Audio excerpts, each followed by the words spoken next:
sahabat Nabi yang dikenal taat dalam beribadah. Namun di saat menjelang ajalnya, lisannya menjadi keluh suami istri yang membuat Allah tertawa. Abu Nawas membawa api neraka ke istana raja.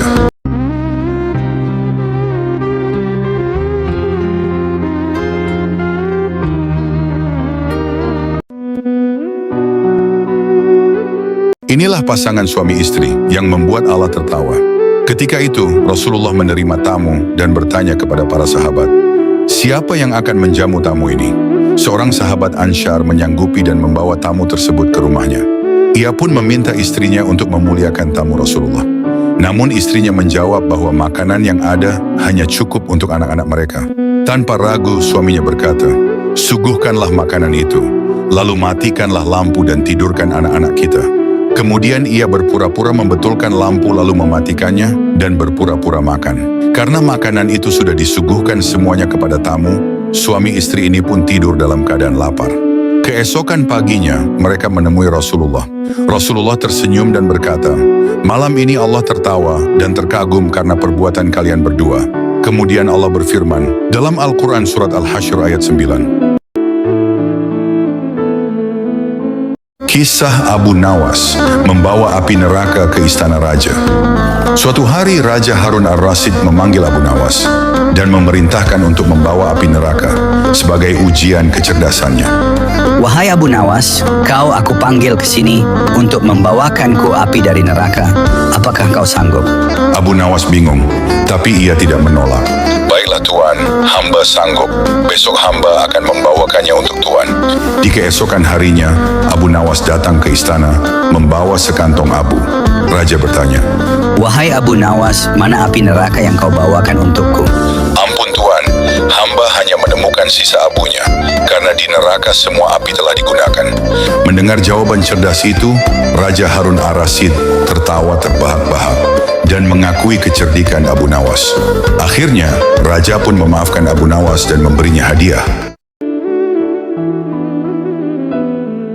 Kisah ini terjadi sebelum Nabi Muhammad SAW hijrah dari Makkah ke Madinah. Pada malam yang cerah di Makkah, Nabi Muhammad sedang melakukan tawaf di Ka'bah. Bulan bersinar terang dan bintang-bintang menghiasi langit. Sekelompok kaum Quraisy mendekati Nabi dengan niat mengejek. "Wahai Muhammad, kalau kau benar-benar seorang Nabi, belahlah bulan itu untuk kami. Jika aku memohon kepada Allah dan bulan terbelah, apakah kalian akan beriman?" Tentu saja, tapi bisakah itu terjadi?" Nabi lalu berdoa memohon pertolongan Allah dan mengarahkan telunjuknya ke bulan. Atas izin Allah, bulan terbelah menjadi dua. Satu bagian berada di sisi gunung Abu Qubais dan bagian lainnya di gunung Suwaid. Meski mukjizat itu nyata, kaum Quraisy tetap menolak beriman. "Ini hanyalah sihir yang nyata. Muhammad telah menyihir kami." Untuk memastikan, mereka menunggu kafilah dagang yang kembali dari luar Makkah. Beberapa bulan kemudian, kafilah itu tiba dan berkata, "Kami juga melihat bulan terbelah pada malam itu." Namun kaum Quraisy tetap menolak mukjizat ini. Allah pun menurunkan surah Al-Qamar ayat 1-3 untuk mengabadikan kejadian tersebut sebagai tanda kekuasaannya.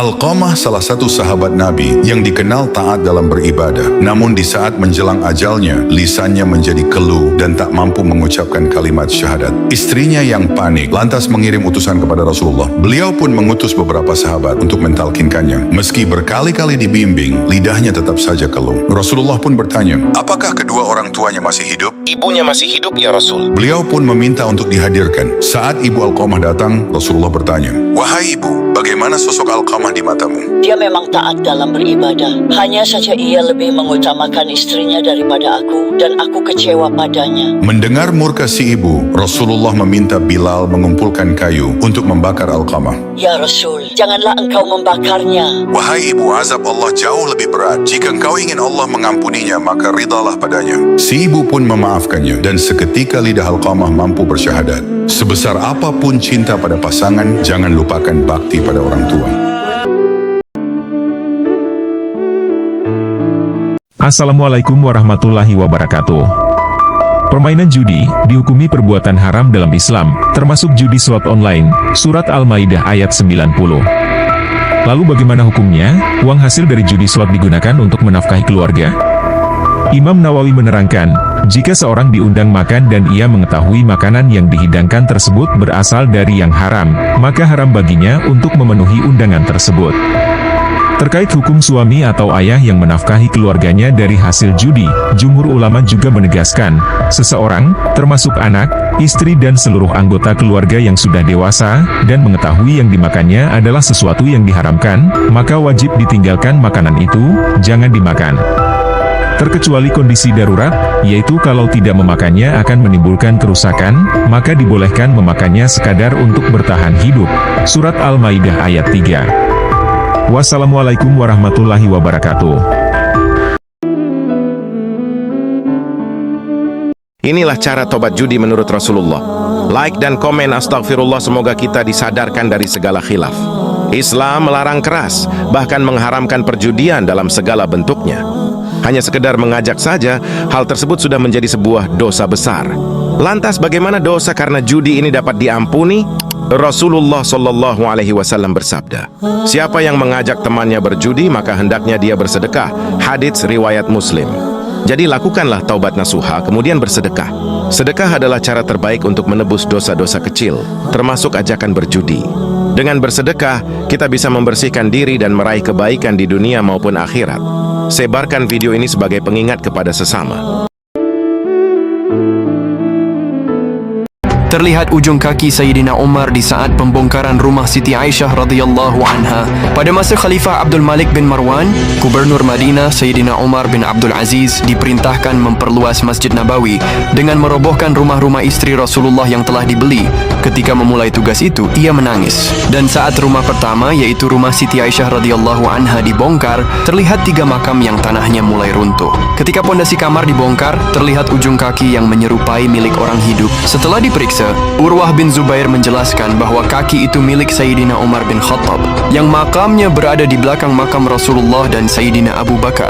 Sayyidina Umar bin Abdul Aziz memerintahkan makam-makam itu dikembalikan seperti semula dengan penuh penghormatan. Semoga Allah melimpahkan rahmatnya kepada Rasulullah, keluarga dan para sahabat beliau. Amin. Inilah ayah Rasulullah, Abdullah bin Abdul Muthalib, seorang pria paling tampan di kalangan Quraisy. Abdullah bin Abdul Muthalib adalah ayah Rasulullah Sallallahu Alaihi Wasallam. Beliau dikenal sebagai pria paling tampan di kalangan Quraisy.